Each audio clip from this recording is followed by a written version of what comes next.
हरिओम दोस्तों, स्वागत है आपका free study bye Lodhi sir के यूट्यूब चैनल में। मैं कृपाल लोधी। दोस्तों, आज हम आपको लेकर के आए हैं मैथ्स का इम्पोर्टेंट टॉपिक, जिसका नाम है वर्ग समीकरण, क्वाड्रेटिक इक्वेशन। और ये क्लास 10 का वीडियो रहेगा आपके लिए। इसके पहले दोस्तों, आप हमारी प्लेलिस्ट में जाकर के देख सकते हैं क्लास 10th के यहाँ तक के पिछली प्रश्नावलियों की सभी वीडियोज हम अपलोड कर चुके हैं। दोस्तों, यदि आप हमारे चैनल पर पहली बार विजिट कर रहे हैं तो प्लीज हमारे चैनल को सब्सक्राइब कर लें, साथ में बेल आइकन पर क्लिक करें ताकि सबसे पहले नोटिफिकेशन आपको मिलता रहे। तो बगैर देर किए हुए स्टूडेंट्स, आइए प्रारंभ करते हैं आज का टॉपिक एक्सरसाइज 4.2। इसमें स्टूडेंट्स हम प्रश्न क्रमांक 1 और प्रश्न क्रमांक 2 को लेंगे। इसका ही हमारा पार्ट फर्स्ट रहेगा। इसके बाद पार्ट सेकंड में हम बाकी जो इबारती क्वेश्चंस रह जाते हैं उनको लेकर के आएंगे। तो आइए प्रारंभ करते हैं स्टूडेंट्स। फर्स्ट क्वेश्चन है, क्या कह रहे हैं? गुणनखंड विधि से निम्न द्विघात समीकरण के मूल ज्ञात करो। स्टूडेंट्स, ये मूल और शून्य एक ही बात है, जैसा कि हमने आपको 2 अध्याय में बताए थे कि शून्य कैसे निकाले जाते हैं। स्टूडेंट, तो ये शून्य के जो होते हैं उन्हीं को हम क्या कहते हैं? मूल कहते हैं। तो ये 2 अध्याय और 4 अध्याय ये आपके लिए क्लास 10th में एक ही है, ऐसा आप समझें। यदि आपसे अध्याय 2 बन जाता है तो ये भी आपको आसान हो जाने वाला है। तो स्टूडेंट्स, गुणनखंड विधि से शून्य या मूल हमें फाइंड करना है। यहाँ वर्ग समीकरण में हम 2 मूल लेते हैं, एक अल्फा और एक बीटा, और इन्हीं की वैल्यूज हमें इसमें फाइंड करना होती है। इन्हीं के मान हमें यहां से निकालना है। ठीक है, आई होप आप समझ गए होंगे। तो स्टूडेंट, सबसे पहले तो जो भी हमें वर्ग समीकरण दिया रहेगा, ये वर्ग समीकरण ही हमें सभी के सभी मिलने वाले हैं। और वर्ग समीकरण आप जानते हो, ऐसे समीकरण जिनमें अज्ञात राशि जो होती है एक्स वाई जेड एबीसीडी, ऐसे समीकरण जिनमें अज्ञात राशि पर अधिकतम 2 की घात होती है, ऐसे समीकरणों को हम वर्ग समीकरण या द्विघात समीकरण कहते हैं। कभी कभी एग्जाम में आपसे वर्ग समीकरण या द्विघात समीकरण की परिभाषा भी पूछी जा सकती है, तो आप कैसा लिखेंगे उसको? यदि किसी समीकरण में अज्ञात राशि पर अधिकतम 2 की घात होती है तो ऐसे समीकरण को हम वर्ग समीकरण या द्विघात समीकरण कहते हैं। इसको इंग्लिश में दोस्तों क्वाड्रेटिक इक्वेशन कहते हैं। और इसको जो हल करने की विधियां होती हैं, ये मुख्यतः 2 विधियां ही आपको पढ़ना है। शॉर्टकट मेथड भी इसकी होती है, वो आपको नहीं पढ़ना है अभी। आपको इसकी केवल 2 विधियां पढ़ना है। एक होती है गुणनखंड विधि और एक होती है सूत्र विधि। सूत्र विधि, जिसको हम श्रीधराचार्य मेथड भी कहते हैं, उन्हीं ने इसका सूत्र दिया था वर्ग समीकरण हल करने का। तो स्टूडेंट्स, इसको कैसे हल करना है गुणनखंड विधि से? सबसे पहले ये देखा जाता है कि कोई भी जो समीकरण लिखा हुआ है, क्या ये अपने मानक रूप में है? और मानक रूप कहलाता है घातों का घटता क्रम या बढ़ता क्रम। तो जनरली हमें घातों के घटते क्रम में ही लिखे मिलते हैं। तो देखते हैं क्या ये घातों के घटते क्रम में है। तो बिल्कुल है। एक्स पे यहाँ 2 की घात है, फिर 1 की है, फिर अचर है, बराबर में 0 है। मतलब सबसे पहले हमें ये देख लेना है कि वर्ग समीकरण का जो व्यापक समीकरण होता है, ये होता है students ax² plus bx plus c equal 0। ax वर्ग धन bx धन c बराबर 0। यदि इस फॉर्मेट में कोई भी प्रश्न लिखा हुआ है तो हम ये मानते हैं कि ये अपने व्यापक रूप में है, और इसके बाद से हम इसे सॉल्व करना प्रारंभ करते हैं। तो इसको करने की ट्रिक क्या है वो हम आपको बता रहे हैं। क्या करना होता है? x² का जो गुणांक होता है, जैसे यहाँ किसी संख्या का गुणा नहीं है, मतलब 1 का गुणा है, इसका गुणा करते हैं हम लास्ट में। तो 1 का जब हम इस ऋण 10 में गुणा कर रहे होंगे स्टूडेंट्स, तो यहाँ आ रहा होगा कितना? ऋण 10। ठीक है। अब हम क्या करते हैं, इस मध्य पद को तोड़ते हैं 2 भागों में। और मध्य पद को 2 भागों में कैसे तोड़ा जाता है, सुने आप ध्यान से, बड़ा इंपॉर्टेंट फैक्ट है। मध्य पद को 2 भागों में ऐसे तोड़ा जाता है। सबसे पहले तो आपको x² के गुणांक का अचर राशि में गुणा कर लेना मय चिन्हों की। तो ये 1 का ऋण 10 में गुणा किया तो ऋण 10 मिला। अब ऋण 3x को ऐसे तोड़ना है स्टूडेंट्स कि हम जोड़ें या घटाएं कुछ भी करें तो कितना मिलना चाहिए? जोड़ें या घटाएं कुछ भी करें तो मिले हमें कितना? ऋण 3। और जब हम गुणा करें स्टूडेंट्स तो उनका गुणा आना चाहिए कितना? ऋण 10। ठीक है, आई होप आप समझ गए होंगे। तो मध्य पद को हम तोड़ करके लिखते हैं। कैसा लिखेंगे? ये 1x² मतलब ये x² ही है, तो x² यहाँ लिख दिया। अब ये ऋण के 3 हमें चाहिए है, तो हम तोड़ दे रहे हैं और गुणा करने पर ऋण 10। तो ऐसी 2 संख्या हमें मिलती हैं, ऋण के 5x और धन के 2x। अब आप यहाँ देखो, ऋण के 5x और धन के 2x, असमान चिन्ह घट जाएंगे। 5x में से 2x घटे, कितने बचे? 3x। तो 3x काय के चाहिए? ऋण की, इसलिए हमने बड़ी संख्या काय की ले ली? ऋण की। और जब आप, तो ये ऋण 3x ही लिखे हैं, ऐसा आप मान के चलें। और जब आप ऋण 5 का 2 में गुणा कर रहे होंगे, धन 2 में, तो ऋण 5 का धन 2 में गुणा कर रहे होंगे तो कितना आ रहा होगा गुणा करने पर? ऋण 10। तो आई होप आप समझ गए होंगे, ऐसे इनको तोड़ना होता है। तो अभी ये कितने पद हैं? 1 2 3 पद थे, ये लास्ट का हम ज्यों का त्यों लिखते हैं माय चिन्ह की ऋण 10, तो ये 3 पद से कितने पद हो गए, 4 पद। अब स्टूडेंट्स क्या करते हैं इसके बाद में, जब ये 4 पद हो जाते हैं तो 2 2 पद में से लेना होता है उभयनिष्ठ, जिसको हम कॉमन कहते हैं। तो कॉमन कैसी चीजें निकाली जाती हैं बाहर, जो दोनों जगह हमें यहाँ दिख रही होती हैं। यदि 2 में से कॉमन ले रहा है तो एक्स यहाँ दिख रहा है, एक्स यहाँ दिख रहा है, तो स्टूडेंट्स एक्स यहाँ कॉमन आ जाएगा। अब कोष्टक लगाते हैं हम, इस एक्स का कितने में गुणा करें कि एक्स स्क्वायर आ जाए, तो एक्स में ही, तो वो यहाँ लिख देना है। माइनस लगा तो माइनस, इस एक्स का कितने में गुणा करें कि 5x आ जाए, तो केवल 5 में करो आप गुणा, एक्स का एक्स में एक्स स्क्वायर, एक्स का ऋण 5 में ऋण 5x। अब स्टूडेंट्स एक कोष्टक में जैसे आपको x -5 ये मिल गया, तो थोड़ी दूरी पे अगले कोष्टक में ये ज्यों का त्यों लिख लिया जाता है, क्योंकि ये निश्चित रूप से आना ही होता है। अब स्टूडेंट्स इन 2 में से हम कॉमन लेते हैं, तो यहाँ हमें चाहिए है 2x, x यहाँ पहले से आ रहा, तो कितने का गुणा करें x में कि 2x आ जाए, तो 2 का, और 2x का आगे चाहिए धन की, तो यहाँ हमें धन लेना पड़ेगा। धन 2 का आप x में गुणा करो, धन 2x, और धन 2 का गुणा करोगे आप ऋण 5 में, तो ऋण के 10, मतलब सही है। अब यहाँ स्टूडेंट जब हम पूरे में से कॉमन लेते हैं तो x ऋण 5 यहाँ है, x ऋण 5 यहाँ है। ये क्रियाविधि आप लिखना नहीं, डायरेक्ट ऐसे ही कर सकते हो, बराबर के नीचे बराबर लगा के। अब x ऋण 5 यहाँ है, x ऋण 5 यहाँ है, तो इनको हम लिख देते हैं कितने बार, एक बार, और एक बार हम लिख देते हैं कॉमन ही कॉमन दोनों पद, तो एक ही x है और धन के 2 है, इनको जोड़ करके मिला करके ऐसे लिख देते हैं। तो आप समझ गए होंगे स्टूडेंट्स, ये निकल के आए हैं इसके क्या, ये निकल के आए हैं इस बहुपद के गुणनखंड। अब स्टूडेंट्स यदि हमें इनके मूल निकालना है, तो इनके मूल निकालने के लिए हम क्या, हाँ और एक चीज और ध्यान रखो, यहाँ अपन 0 छोड़ के चल रहे थे, तो यहाँ ये 0 आपको बराबर में लेकर के ऐसा चलना है। अब आप क्या करोगे स्टूडेंट्स, एक बार आप इसके बराबर 0 रखोगे तो एक मूल प्राप्त हो जाएगा आपको, और जब आप एक बार इसके बराबर 0 रखेंगे तो दूसरा मूल प्राप्त हो जाएगा। तो वैसे ही हमें यहाँ कर देना है। एक बार हम लिख रहे होंगे जब x ऋण 5 बराबर 0, तो x ऋण 5 बराबर 0 रखेंगे तो x बराबर कितना आ जाएगा, 5। 0 का तो कोई मतलब नहीं, 5 का पक्षांतरण होगा तो इस तरफ आके 5 काय के हो जाएंगे, धन के हो जाएंगे स्टूडेंट। तो ये हमें मिल गया इसका पहला मूल। ठीक है, मूल मतलब शून्य ही होता है, मतलब जब आप x की जगह यहाँ 5 रख दोगे तो ये 0 बन जाएगा। ठीक है, तो एक बार हमने कितने के बराबर रखा, इस गुणनखंड के बराबर 0 रखा, एक बार इस गुणनखंड के बराबर भी हमें 0 रखना है। तो यहाँ हम लिख रहे होंगे जब x धन 2 बराबर 0, तो यहाँ हमें x की वैल्यू कितनी फाइंड हो रही होगी, 2 का पक्षांतरण होगा, 2 इस तरफ आएंगे, काय के हो जाएंगे ऋण के। तो ये हमारा कौन सा मूल आ रहा होगा, दूसरा मूल। स्टूडेंट्स हमें क्या फाइंड करने थे, मूल ही फाइंड करना थे।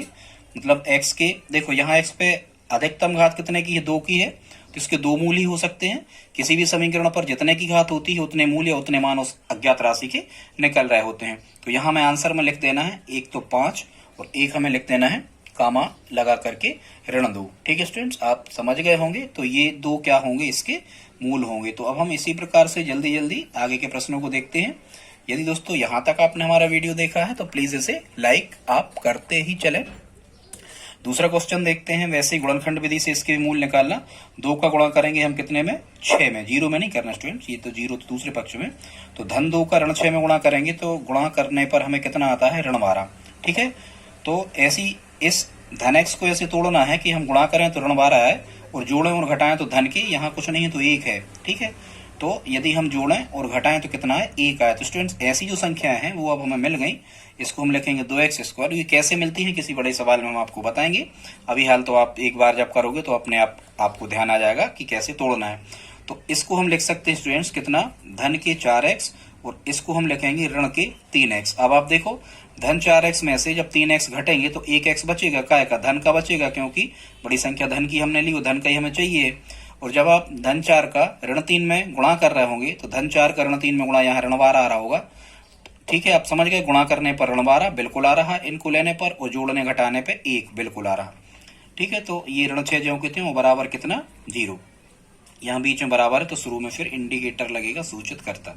ठीक है स्टूडेंट, बस अब हमें यहाँ से क्या करना होता है, 2 में से कॉमन लेना होता है यहाँ। लेकिन कई बार क्या होता है कि x यहाँ दिख रहा है, x यहाँ दिख रहा है स्टूडेंट, तो x तो कॉमन यहाँ आएगा ही, लेकिन कोई अंक भी कई बार कॉमन आ रहे होते हैं। यदि x स्क्वायर का गुणांक कुछ होता है तो देखो 2 का भाग 2 में भी जा रहा है और 2 का भाग 4 में भी जा रहा है स्टूडेंट, तो यहाँ हम 2 भी कॉमन ले लेंगे, मतलब 2x कॉमन लिए जाते हैं। बड़ी संख्या या इनका महत्तम समापवर्तक ही कॉमन लिया जाता है। तो 2x हमने कॉमन ले लिए।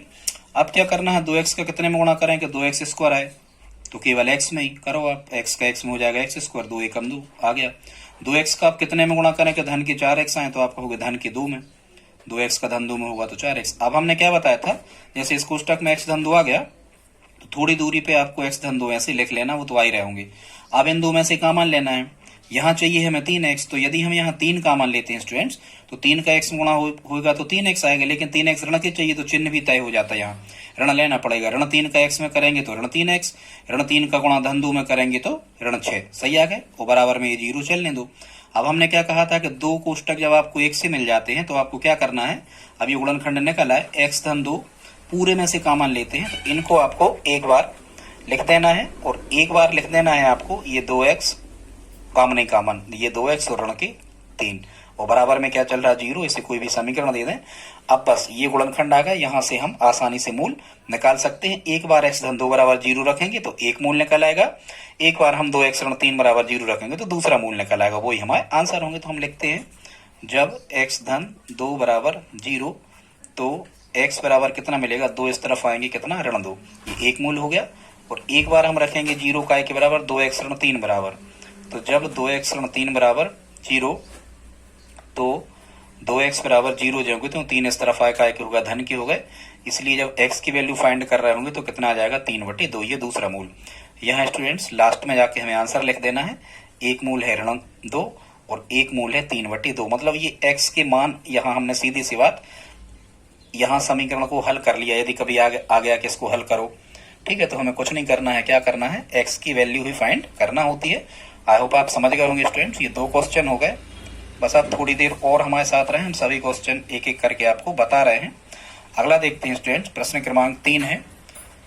इसमें भी वैसा ही करना है, आपको क्या करना है, इस √2 का एक्स स्क्वायर के गुणांक का √2 का 5√2 में आप मल्टीप्लाइकेशन गुणा करोगे, तो √2 का √2 में गुणा कितना होता है 2, और 2 का जब 5 में गुणा करोगे आप 2 का 5 में तो यह आ जाएगा 10, मतलब गुणा करने पे हमें क्या मिलना चाहिए 10, और ये 10 कहाँ से आया, इस वर्गमूल 2 का 5 वर्गमूल 2 में गुणा करने पर आता है 10।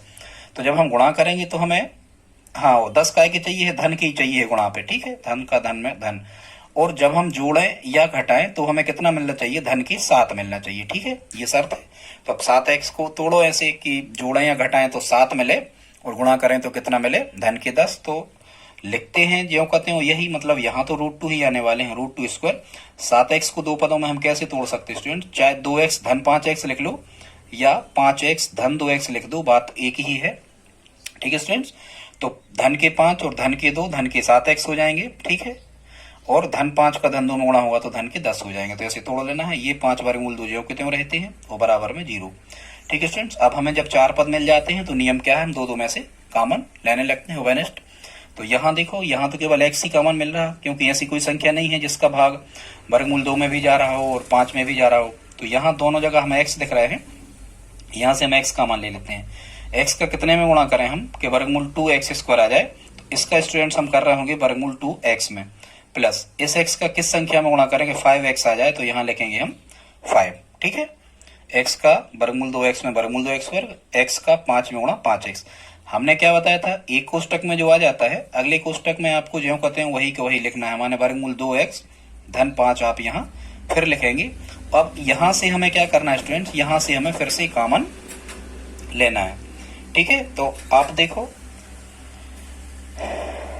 हमें यहाँ कितना चाहिए है, 2x धन चाहिए है कितना 5 वर्गमूल 2। तो अब यहाँ से आप स्टूडेंट क्या कॉमन ले सकते हो, ऐसी संख्या को हमें कॉमन लेना होता है जो हमें दोनों जगह पर दिख रही होती है।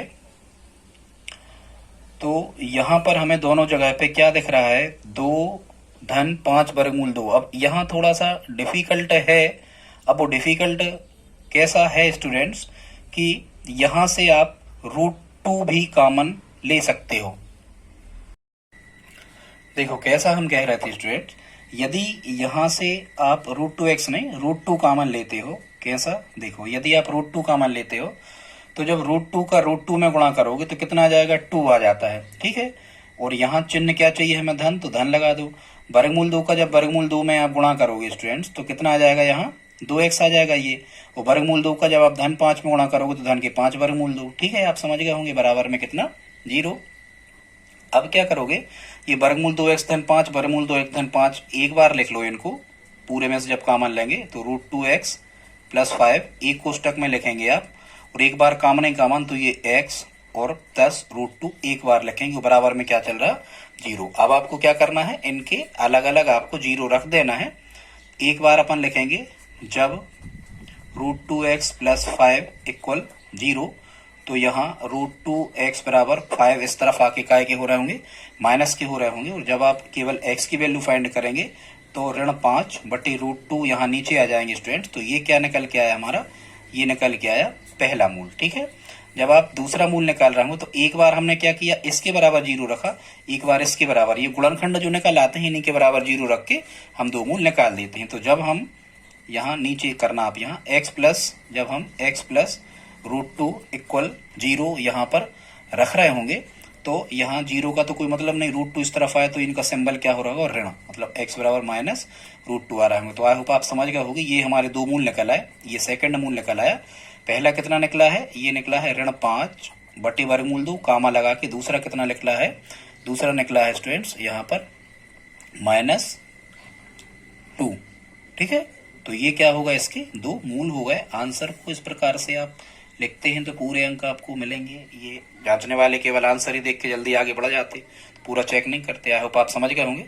कई बार स्टूडेंट क्वेश्चन कैसे आते हैं, जैसा ये लिखा है, ये जो क्वेश्चन है अगला, इसमें क्या कह रहे हैं, यहाँ ये संख्या बटे में लिखी है, तो सबसे पहले आप इस समीकरण को एक सीधी लाइन में बना लिया करें, मतलब हर वगैरह में आपको कोई भी संख्या नहीं दिखी। तो इस प्रकार से मानक रूप में बना लिया जाता है कोई भी समीकरण। उसको बनाने का नियम क्या है कि जो संख्या आपको बटे में दिख रही है, जैसे 8 दिख रहा है या 4 भी दिख रहे होते, 8 भी दिख रहे होते, यहाँ कहीं 4 होते, तो इनका लघुत्तम ले लेते हैं हम। लेकिन यहाँ तो हमें 8 ही दिख रहे हैं, तो हम क्या करेंगे, इस पूरे समीकरण में 8 से कर देंगे गुणा। इस पूरे समीकरण में 8 से गुणा करने पर स्टूडेंट्स कोई अंतर नहीं पड़ता है, किसी भी समीकरण के दोनों पक्षों में आप एक सी संख्या से गुणा भाग जोड़ना घटाना कुछ भी कर सकते हैं। तो जब हम यहाँ 8 से गुणा करेंगे तो ये कितना हो जाएगा, 8 का जब हम 2 में गुणा करेंगे तो यहाँ दोनों पक्षों में करना है, 0 में भी, पूरे पदों में, यहाँ भी, यहाँ भी, यहाँ भी और यहाँ भी। तो ये हो जाएगा 8 दूनी 16x²। 8 का गुणा जब ऋण x में करेंगे तो ये हो जाएगा ऋण के 8x। और स्टूडेंट्स 8 का गुणा जब हम 1/8 में करेंगे तो 8 से 8 कट जाएंगे, यहाँ बचेगा 1, वो बराबर में कितना मिल जाएगा आपको, यहाँ पर 0। ठीक है, आई होप आप इतना समझ गए होंगे। अब हमें क्या करना है, ये हमारा समीकरण बन गया जैसा हम अभी पहले कर रहे थे। इस 16 का धन 1 में क्या करना है, गुणा, तो कितना आएगा आपको, यहाँ मिलेगा आपको धन 16।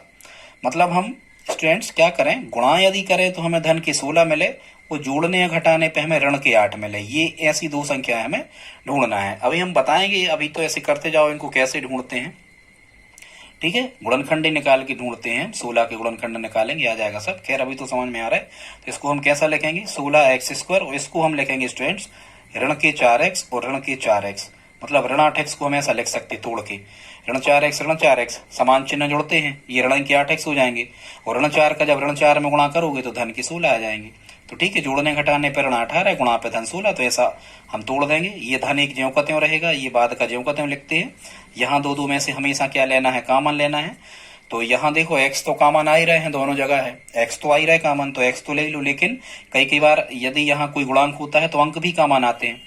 तो ऐसी बड़ी सी बड़ी संख्या कॉमन ली जाती है जिसका भाग 4 में भी लग जाए और जिसका भाग 16 में, भाग तो 2 का भी लग रहा है लेकिन बड़ी से बड़ी कॉमन ली जाती है। ये नियम है, इनका महत्तम समापवर्तक कॉमन लिया जाता है। तो 4 है ऐसी बड़ी से बड़ी संख्या है जिसका भाग 4 में भी लग जाता, जिसका भाग 16 में भी लग जाता। ठीक है, 4 से 16 कट जाती, 4 से 4, 4x कॉमन ले लिया, कोष्टक लगाया। 4x का कितने में गुणा करें, क्योंकि यहाँ गुणा होता है। 4x का कितने में गुणा करें, 16x² आया तो इसका करेंगे हम 4x में, 4 चौको 16, x का x में x², माइनस 4x का कितने में गुणा करें कि 4x आए तो 1 में। ठीक है, करो गुणा 4x का 4x में 4x 16x², 4x का ऋण 1 में ऋण 4x। अब 4x ऋण 1 इस कोष्टक में आ गया, तो यहाँ आपको ज्यों कहते हो 4x ऋण 1 फिर से लिख लेना है। और यहाँ क्या चाहिए है आपको, गुणा करने पर 4x, तो ऐसी कंडीशन में 1 कॉमन लेते हैं यदि वही संख्या मिल रही। 1 का 4x में करोगे धन 4x आएंगे, लेकिन 4x का चाहिए ऋण के, तो यहाँ लगा दो। ऋण 1 का जब गुणा करोगे 4x में तो ऋण 4x, और ऋण 1 का ऋण 1 में गुणा धन 1, वो बराबर में क्या चल रहा था, 0। ये जो कहते हो चलने दो। अब 2 कोष्टक 1 से आएगा, 4x ऋण 1, इनको आपको क्या करना है, एक बार लिखना है 4x ऋण 1, और एक बार लिखना है आपको क्या, काम नहीं का मान, तो 4x ऋण 1, यहाँ भी मिल रहा 4x ऋण 1, 4x और ये ऋण 1, और बराबर में कितना 0। इसको कोई भी समीकरण दे दो 1, ये होगा उसके गुणनखंड। यदि एग्जामिनर ने पूछा होता है इसके गुणनखंड तोड़िए तो ये निकल आए, लेकिन हमें क्या निकालना है, मूल। तो मूलों के लिए क्या करना है, जब 4x ऋण 1 बराबर, एक बार इस कोष्टक के बराबर 0 रखोगे, एक बार इस कोष्टक के बराबर 0 रखोगे, लेकिन इस क्वेश्चन में क्या है कि दोनों कोष्टक एक से हैं, एक ही बार रख लो तो उतना ही आ जाएगा, दूसरा भी। तो 4x ऋण 1 बराबर 0, तो यहाँ हमें कितना मिलेगा, पक्षांतरण जब हम कर रहे होंगे तो 4x बराबर 1 इस तरफ आएगा तो काय का हो जाएगा, ये हो जाएगा धन का, 0 का तो कोई मतलब नहीं। तो 4x बराबर 1 आ गया, इसलिए जब हम यहाँ x की वैल्यू फाइंड कर रहे होंगे तो 1 और ये x के साथ जो रहता है ये कहाँ आ जाता है, बटे में। तो x बराबर कितना आ गया, 1/4। और जब हम इसके बराबर भी 0 रखेंगे तो 1 से ही है ये दोनों, देखो तो ये भी 1/4 आ जाएगा। तो यहाँ हम आंसर लिख सकते हैं, क्या लिख सकते हैं कि ये भी 1/4 है और ये वाला भी कितना है, 1/4 है। तो ये दो इसके क्या हो गए, या तो शून्यक हो गए, 2 अध्याय की भाषा में कहें। और जब हम 4 अध्याय में आते हैं स्टूडेंट तो वही शून्यक क्या कहलाते हैं, मूल कहलाते हैं। तो आई होप आप समझ गए होंगे, ये 4 क्वेश्चन हो गए। अगला देखते हैं 5वां। बस आप 10 मिनट और हमारे साथ रहें, पूरे क्वेश्चन हम आपको बता रहे हैं। जब स्टूडेंट्स हम 5वां प्रश्न हल करते हैं तो इसमें आपको क्या करना है, वही करना है। इस जो ये आपको 100 दिख रहे हैं, इस 100 का मल्टीप्लाइकेशन इस 100 का गुणा, घटते क्रम में है, x पे 2 की 1 की अचर, मतलब सही लिखा है। इस 100 का गुणा करना है धन 1 में, तो कितना आ रहा होगा, धन 100। मतलब हम गुणा करें तो कितना आए, धन 100, और जोड़ें या घटाएं तो कितना आना चाहिए, बीच की ऋण 20। तो ऐसी दो संख्याएं हमें ढूंढना है कि जोड़ें और घटाएं तो ऋण 20 आए, और यदि हम उनका गुणा करें तो कितना आए स्टूडेंट्स, तो आए कितना, धन के 100। ठीक है, ऐसा हम मध्य पद को ऋण 20 को यहाँ पर तोड़ेंगे। तो आसान है तोड़ना, एक बार आप तोड़ लोगे तो वो संख्याएं मेमोराइज हो जाती हैं, दिमाग में आ जाती हैं। घबराना नहीं ज्यादा, कैसे तोड़ते हैं अभी हम आगे के बड़े क्वेश्चन में आपको बताएंगे। तो यहाँ लिखा है 100x² ज्यों कहते हूँ, इस ऋण 20x को हम लिखेंगे ऋण के 10x और ऋण के 10x। आप देखो ऋण 10x समान चिन्ह जुड़ जाएंगे, ये ऋण के 20x हो जाएंगे, हमें ऋण के 20x चाहिए। और जब आप ऋण 10 में गुणा कर रहे होगे तो समान चिन्हों का गुणा धन होता है, 10 धाम 100, धन 100 आ जाएंगे। तो ये ऐसी हमें संख्या मिल गई। और ये धन 1 ज्यों कहते हूँ, ओ बराबर में 0 ज्यों कहते हूँ। अब नियम क्या है, हमेशा ऐसे ही करना गुणनखंड। अब इन दो में से हमें क्या लेना, कॉमन। तो शुरू में हमने बताया था यदि कोई अंक होता है तो अंक पर भी ध्यान हमें देना है। तो ऐसी बड़ी से बड़ी संख्या देखो जिसका भाग 100 में जाता है और 10 में जाता है, तो ऐसी बड़ी से बड़ी 10 खुद है, तो 10 कॉमन आएगा दोनों जगह, मतलब 10 छुपे दोनों जगह। x यहाँ भी है, x यहाँ भी है, तो x भी कॉमन यहाँ से आ गया। अब बस वही 10x का कितने में गुणा करें कि 100x² आए, तो इसका हम करेंगे 10x में, 10 धाम 100, x का x में x² माइनस 10x का कितने में गुणा करें कि 10x आए, तो हम कितने में करेंगे, 1 में, 10x का ऋण 1 में तो ऋण 10x। ठीक है, तो ये मिल गया। अब अगले कोष्टक में हमें फिर से वही लिख लेना है, क्या, 10x ऋण 1। तो यहाँ थोड़ी दूरी पे हम लिख लेते हैं 10x ऋण 1 को बराबर 0। अब इन दो में से क्या कॉमन ले सकते हैं हम, 10x ही हमें यहाँ गुणा में चाहिए और 10x यहाँ पहले ही से आ रहा, तो ऐसी कंडीशन में 1 ले लिया करें, 1 का ही गुणा करेंगे 10x में तो 10x आ जाएंगे। लेकिन ऊपर के 10x में माइनस के चाहिए तो यहाँ माइनस लेंगे। अब करके देखो, ऋण 1 का 10x में गुणा ऋण 10x और ऋण 1 का ऋण 1 में गुणा धन 1 बराबर 0 चला ही रहा। अब हम क्या करते हैं, संपूर्ण में से कॉमन लेते हैं। तो 10x ऋण 1 यहाँ है, 10x ऋण 1 यहाँ है, तो यहाँ आ जाएगा पूरे में से एक बार हम लिखेंगे 10x ऋण 1 और एक बार हम क्या लिखते हैं, कॉमन ही कॉमन। तो ये 10x कॉमन के जे वाले और फिर ऋण के जे 1, ऐसे गुणा लगा के यहाँ दो कोष्टक में लिखते से कोई भी हम समीकरण देते हैं। अब यहाँ से आपको क्या करना है, शून्यक निकालना है, मूल, एक ही बात है। तो जब हम इस कोष्टक के बराबर 0 रखेंगे, मतलब 10x ऋण 1 बराबर 0 रखेंगे, तो कितना मिल रहा होगा हमें, जब हम 10x की वैल्यू फाइंड करेंगे तो 0 का तो कोई मतलब नहीं, 1 इस तरफ आके काय का हो जाएगा, धन का। तो 10x बराबर 1, इसलिए जब हम यहाँ x की वैल्यू फाइंड करें तो 1, और ये गुणा में है तो काय में आ जाएंगे, भाग में, तो कितना आ जाएगा, 1/10। तो ये हमारा क्या आ जाएगा स्टूडेंट्स, ये आ गया हमारा पहला मूल। और जब हम एक बार 10x ऋण 1 बराबर फिर 0 रखेंगे तो फिर वही आ जाएगा, तो ये आपको करना नहीं है। ठीक है, और तो पहला मूल यदि 1/10 है तो दूसरा मूल भी कितना होगा, 1/10 ही होगा, क्योंकि ये दोनों जो गुणनखंड आए हों बिल्कुल सेम ही है। बस अब आपको क्या कर देना है, लास्ट में आंसर इनके लिख देना है, एक कोष्टक में 1/10 कामा एक कोष्टक में 1/10। ये क्या होगा, इसके दो मूल हो गए। आई होप आप समझ गए होंगे स्टूडेंट्स। यदि यहाँ तक आपने हमारा वीडियो देखा है तो प्लीज लाइक तो आप करते ही जाएं। अब हम देखते हैं स्टूडेंट्स, प्रश्न क्रमांक 2 के भी हमने इसमें शामिल किए हैं।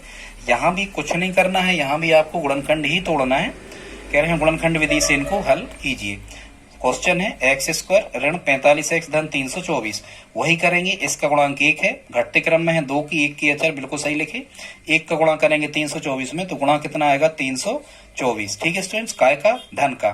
ठीक है, और यहाँ लिखे हैं ऋण 45, मतलब जोड़े या घटाएं तो कितना मिले हमें, ऋण 45 मिले। जोड़ने घटाने का काम यहाँ बीच की संख्या को देख के किया जाता है और गुणा किया जाता है लास्ट की संख्या को या इसके गुणनफल को देख के। ठीक है, 1 का गुणा 324 में करें तो 324 धन 324, गुणा करने पर 324 आए, जोड़ने घटाने पर ऋण 45। ऐसी दो संख्याएं हमें क्या करना है स्टूडेंट्स, ढूंढ लेना है। तो क्या, हालांकि क्या किया जाता है हम आपको बताएं, तो जो ये 324 है स्टूडेंट्स, इसके निकाले जाते हैं अभाज्य जोड़नखंड इस टाइप से, जैसे हम निकाल रहे हैं 4 है लास्ट में, तो 2 से आप भाग कर दो। ठीक है, 2 एकम 2, कितना बचा 1, 2 छम 12। ठीक है, 2 दूनी 4, यहाँ कितना मिला 162। फिर आप कितने से कर दो, 2 से, 2 अट्ठे 16, 2 एकम 2 81। फिर कर दो 3 से, कितने बार जाएगा 81 भाग 27 बार। फिर कर दो 3 से, कितने बार जाएगा 9 बार। फिर कर दो 3 से, कितने बार जाएगा 3 बार। और 3 से कर दो कितने बार जाएगा 1। मतलब ये 2 दूनी 4, 3 12 3 36। ठीक है, 3 108 3, ये 324 हो गए। अब क्या किया जाता है स्टूडेंट्स, इन्हीं के पेयर बनाए जाते हैं। जैसे हम मान के चलो, देख लेना 2 दूनी 4, फिर इनको ले लिए पहले 2 दूनी 4, फिर 3 तिरका 9 3 27 3 81 81 और 4 45, कैसे भी नहीं हो रहे तो यहाँ ले लो 2 दूनी 4 3 12, 12 और 3 तिरका 9 3 27, 12 और 27 क्या 45 हो रहा है, नहीं हो रहा है। तो स्टूडेंट्स ऐसे ही इनको लिए जाते हैं। फिर ऐसा पेयर बना लो 2 दूनी 4 3 12 3 36, ये हो गए कितने 4 3 12 3, ये होगा 36 और 3 तिरका 9। अब जब आप 36 का 9 में गुणा करोगे तो 324 तो आएगा ही, क्योंकि हमने सब ले लिए। और देखो जब आप 36 और 9 यदि जोड़ रहे होगे तो 45 तक पहुंच रहे। तो ऐसे पेयर यहाँ पलट पलट के यहाँ वहां इसके साथ ऐसे लेके गुणा करके आप बना लिया करें, बताएंगे कभी। ठीक, आगे बढ़ो, समय लग रहा है ज्यादा। तो इसको हम कैसा लिख रहे होंगे, मिल गए हमें एक्स स्क्वायर। ऋण 45 को कैसा लिख सकते हैं हम, ऋण के 36x और ऋण के 9x। ठीक है, ऋण 36 और ऋण 9 समान चिन्ह जुड़ जाएंगे, 36 का 9 में गुणा हो जाएगा, मतलब ऋण के 36x और ऋण के 9x समान चिन्ह जुड़ते हैं, ये 45x हो जाएंगे। और ऋण 36 का ऋण 9 में जब आप गुणा करोगे तो ऋण 36 का ऋण 9 में गुणा ऋण 45 आ जाएगा, ये सॉरी 324 आएगा, समझ रहे, गुणा 324 आएगा, जोड़ो घटाओगे तो ऋण 45, तो ये टूट गए।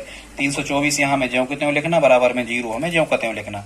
अब क्या करना है, हमें 2 2 में से लेना है स्टूडेंट्स, क्या ओगानिस्ट मतलब कॉमन। तो अब हम ले लेते हैं कॉमन। यहाँ अंक तो मिल ही नहीं रहा, केवल x दोनों जगह दिख रहा, तो x कॉमन ले लो।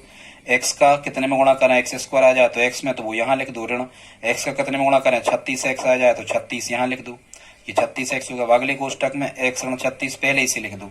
यहाँ ऋण 9 कॉमन ले लो, ऋण 9 का x में गुणा ऋण 9x, ऋण 9 का ऋण 36 में करोगे तो धन 324 आ जाएंगे, देख लेना गुणा करके। ठीक है, तो अब यहाँ x ऋण 36 2 बार आ गए, तो आपको x ऋण 36 एक बार लिख लेना है और एक बार लिख लेना है ये x और ये ऋण 9। ठीक है, ये निकला है स्टूडेंट्स क्या, ये गुणनखंड निकला है। इसको कुछ भी समीकरण 1 दे दो, बराबर 0 यहाँ पर चला ही रहा। बस अब हम मूलों के लिए क्या करेंगे, जब एक बार हम रखेंगे x ऋण 36 बराबर 0, तो यहाँ x बराबर कितना मिलेगा, 0 का तो कोई मतलब नहीं, 36 इस तरफ आया तो धन के हो गए, तो ये हमें मिला फर्स्ट मूल। ठीक है, पहला मूल मिल गया हमें 36, और इन्हीं के बराबर 0 रखते हैं, x ऋण 36 बराबर 0, अगला रखेंगे x ऋण 9 बराबर 0। तो जब x ऋण 9 बराबर 0, तो x बराबर 9 इस तरफ आए तो काय के हो गए धन के, और ये हमें क्या मिला स्टूडेंट, दूसरा मूल। तो इनके मूल कितने मिले हमें, 9 और 36। बस हम यहाँ लास्ट में आंसर लिख देंगे 9 और कामा 36।